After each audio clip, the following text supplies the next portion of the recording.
William Shatner finally confesses the truth about James Doohan at the age of 94. William Shatner was born on March 22, 1931, Montreal, Quebec, in Canada. Joseph and Anne Shatner, William Allen Shatner's parents, raised him in a Jewish home. He showed an interest in learning and a natural talent for acting from a young age. He went to McGill University to study economics, but he also developed a love for acting while he was there. He learned there that performing can change people not just for fun, but also to learn about people's character, morals, and imagination. After he graduated, Shatner prepared to be an actor and started performing on stage. This was the start of what would become an incredibly flexible profession. Shatner's early years as a professional actor were influenced by classical theater, especially his time at the Stratford Festival in Canada, where he played Shakespearean parts with some of the best actors of the day. His training in classical performance gave him a strong command of language, presence, and vocal perfection that would later become characteristics of his work on screen.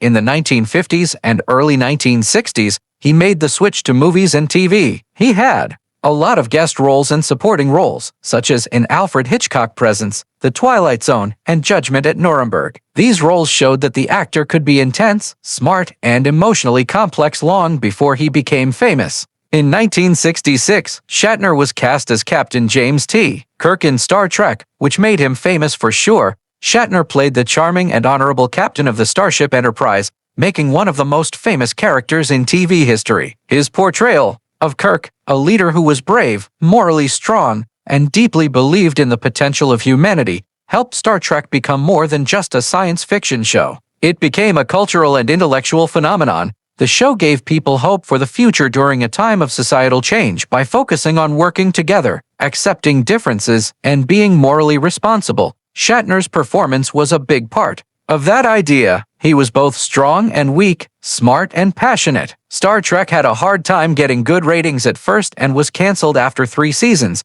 but its afterlife was amazing. Through syndication, fan conventions, movies, and eventually TV shows, the franchise became a worldwide phenomenon. In 7 Star Trek feature films, Shatner played Captain Kirk again. This let the character grow older, change, and finally face death. An actor has a unique chance to play a character from beginning to end. In Star Trek Generations 1994, he played Kirk for the last time. This was a controversial and revered role that marked the passing of the torch to a new generation. While making Shatner's legacy stronger, William Shatner was at a crossroads that few performers are ready for when Star Trek was suddenly canceled. In 1969, he was so famous for playing Captain James T. Kirk that he was known all over the world, but he also had very little chances to do anything else. Casting directors had a hard time looking past the Starfleet outfit, and Shatner, who had previously been the face of a global phenomenon, was unsure of his career. Instead of giving up, he changed. During this time of change, he worked a lot on TV shows, showing how versatile he was in shows like The Andersonville Trial, the short-lived but elegant adventure series Barbar Coast, and even the game show circuit, where he was on Hollywood Squares. These jobs may not have been as prestigious as Star Trek, but they kept him in the public eye, bright and strong in an industry that sometimes moves on swiftly. In 1979, the premiere of the movie Star Trek changed things a lot. The movie not only brought the series back to life, but it also brought Shatner's career back to life. He returned to the helm of the USS Enterprise as Captain Kirk, taking back the role that had once defined and limited him, but this time on his own terms. The movie's success led to an amazing run for Shatner, who played the same part in 6 more Star Trek movies, making him one of science fiction's most lasting leading men. In addition to the official series, he also liked to make fun of himself by playing exaggerated versions of Captain Kirk in movies like Airplane 2, the sequel, and National Lampoon's Loaded Weapon 1. This showed that he had a great sense of humor and was prepared to make light of his own fame. Shatner changed his image again in 1982 with the TV show T.J. Hooker. He got rid of the science fiction elements and showed that he could anchor a gritty, action-driven drama as the tough, street-smart police sergeant. He did more than just perform. He also directed numerous episodes, which gave him more creative control behind the camera. The show lasted for 5 seasons and brought Shatner to a new group of fans. As the host of the long-running true crime show Rescue 911, he became a well-known and trusted figure in American homes in 1989. The show which depicted real-life emergencies, continued for 7 years and showed Shatner in a calmer, more authoritative position that was very different from his previous, more theatrical roles.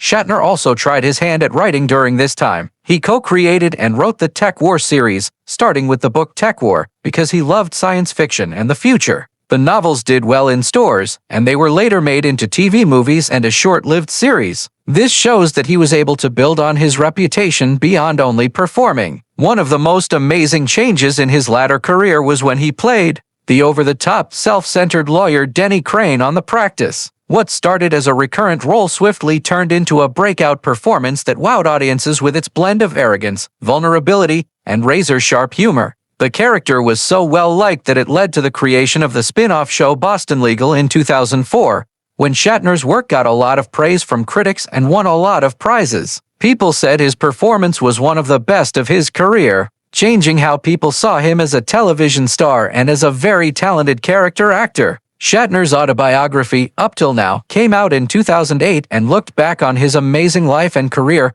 The book gave readers a real look into his successes, mistakes, goals, and changes, which made him seem like a man who wouldn't let expectations hold him back. Since then, he has stayed very busy, appearing in many TV series, documentaries, movies, and public projects. William Shatner has not faded into nostalgia. Instead, he has continued to grow and change. This shows that the real trick to staying in Hollywood for a long time is not just fame. Shatner has become an unexpected evangelist for inquiry and exploration in recent years. He was interested in science, technology, and the future, therefore, he hosted documentary series and talked to the public about space, innovation, and where humans fit into the universe. At the age of 90, he made history by going into space on Blue Origin's New Shepard rocket. He was the oldest person to do this. The emotional weight of that moment, when he thought about how fragile Earth is and how quiet space is, struck a chord with people all across the world.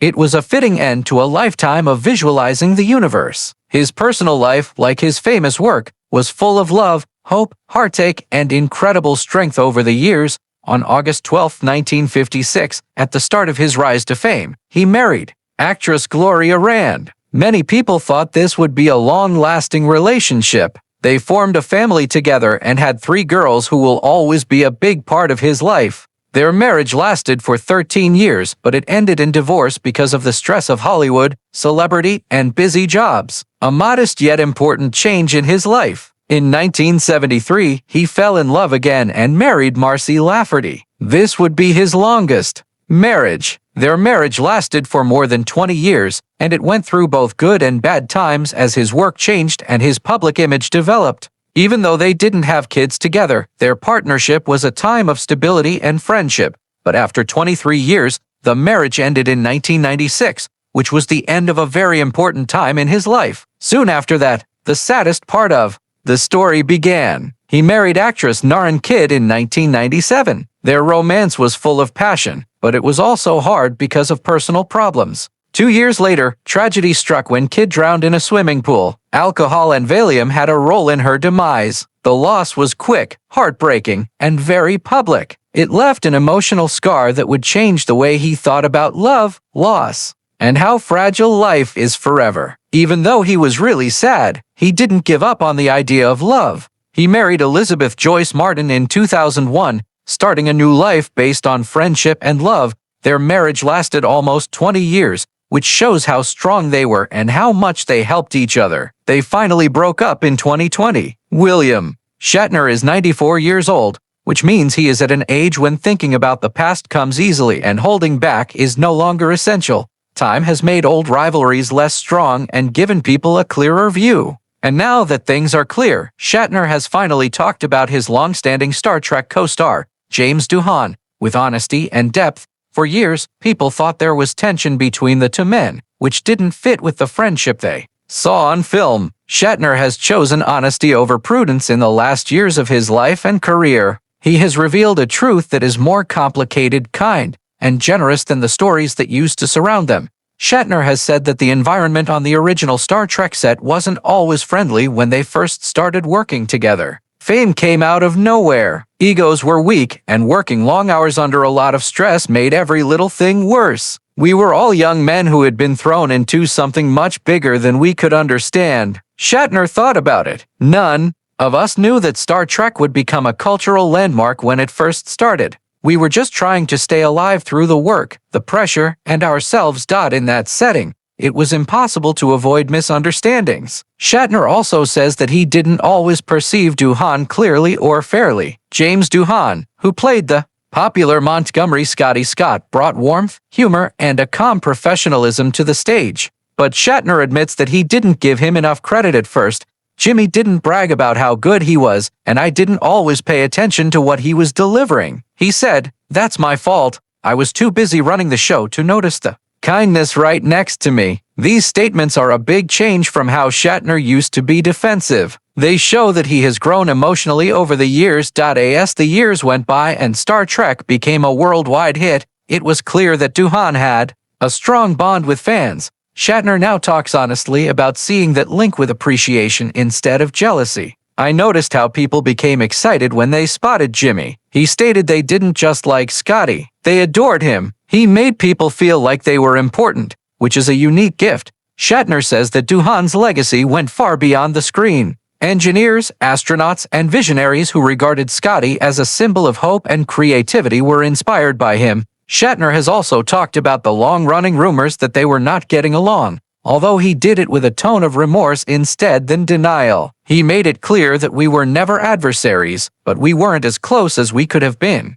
"And I wish that. Life goes by quickly, and you think you'll always have time to say the things that important." When Doohan died in 2005, the unspoken distance became permanent. Shatner could no longer ask the questions he wanted to ask or say thank you directly. Shatner now talks about Doohan with respect and humility. As someone who is older, people didn't give Jimmy enough credit for being a good man. He spoke it softly. He had wounds from the war and other things in his background, yet he still came with warmth and humor. It takes strength to do that. Shatner changes the way they see their shared past by saying that Doohan is strong and has good character. Instead of seeing it as a rivalry, he sees it as two flawed individuals dealing with remarkable situations. In the end, Shatner's truth is not an admission of guilt or a new version of history, but an acknowledgement of what it is to be human. "I'd say thank you to him if I could talk to him now." He said, "Thank you for your work, your patience, and for being a part of something that changed all of our lives." William Shatner's thoughts at 94 years old carry the weight of wisdom and the grace of acceptance. They remind audiences that even legends keep learning, thinking, and growing long after the last curtain has dropped.